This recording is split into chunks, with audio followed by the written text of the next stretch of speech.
బోనాలు మహంకాళి అమ్మవారిని ఆరాధించే పవిత్ర హిందూ పండుగ. తెలంగాణ రాష్ట్రంలోని హైదరాబాద్, సికింద్రాబాద్ జంట నగరాలతో పాటు ఇతర ప్రాంతాల్లో కూడా ప్రతి సంవత్సరం ఈ పండుగను అత్యంత వైభవంగా నిర్వహిస్తారు. ఈ పండుగ ఆషాఢ మాసంలో జరుగుతుంది. దాదాపు 2 రోజుల పాటు కొనసాగే ఈ ఉత్సవాల్లో రాష్ట్ర వ్యాప్తంగా మహిళలు సంప్రదాయ దుస్తులు ధరించి మహంకాళి అమ్మవారికి బోనం సమర్పిస్తారు. ఇది అమ్మవారిపై ఉన్న భక్తి, కృతజ్ఞతలకు ప్రతీకగా భావిస్తారు. బోనం అంటే మట్టి కుండలో వండిన నైవేద్యం. సాధారణంగా బియ్యం, బెల్లం, పెరుగు, నీటితో తయారు చేసిన ఆహారాన్ని కొత్త మట్టి పాత్రలో ఉంచి పూలతో అలంకరించి మహిళలు తమ తలపై మోసుకొని అమ్మవారి ఆలయానికి తీసుకెళ్తారు. ప్రచారంలో ఉన్న కథనం ప్రకారం ఈ పండుగకు మూలం 19వ శతాబ్దం నాటిది. ఆ సమయంలో హైదరాబాద్లో ప్లేగు మహమ్మారి తీవ్రంగా వ్యాపించింది. అప్పుడు హైదరాబాద్ సైన్యంలో ఉన్న ఒక దళం మహంకాళి అమ్మవారిని ప్రార్థిస్తూ, ఈ మహమ్మారిని నివారిస్తే హైదరాబాదులో మీ విగ్రహాన్ని ప్రతిష్ఠించి ప్రతి సంవత్సరం బోనాలు సమర్పిస్తాము అని మొక్కుకుంది. భక్తుల విశ్వాసం ప్రకారం అమ్మవారి అనుగ్రహంతో ప్లేగు వ్యాధి తగ్గిపోయింది.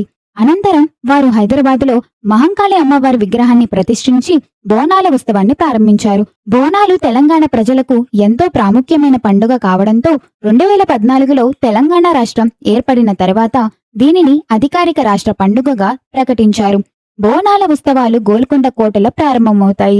మహిళలు బోనాలు తలపై మోసుకొని ఆలయానికి ఊరేగింపుగా చేరుకుంటారు. ఈ దృశ్యం భక్తి, సంప్రదాయం, సాంస్కృతిక వైభవానికి ప్రతీకగా నిలుస్తుంది.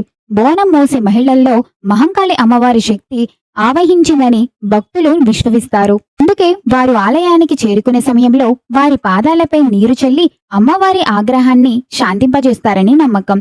పోతురాజును మహంకాళి అమ్మవారి సోదరుడిగా భావిస్తారు. ఆయన పాత్రను పోషించే వ్యక్తి పైదుస్తులు లేకుండా ఎర్రటి ధోతి ధరించి, కాళ్లకు గజ్జలు కట్టుకొని, శరీరమంత పసుపు, నుదుటిపై కుంకుమ ధరించి డప్పులు నాదానికి ఉత్సాహంగా నృత్యం చేస్తాడు. పోతురాజు బోనాల ఊరేగింపులో పలహారం బండి ముందు నృత్యం చేస్తూ భక్తుల్లో ఉత్సాహాన్ని నింపుతాడు.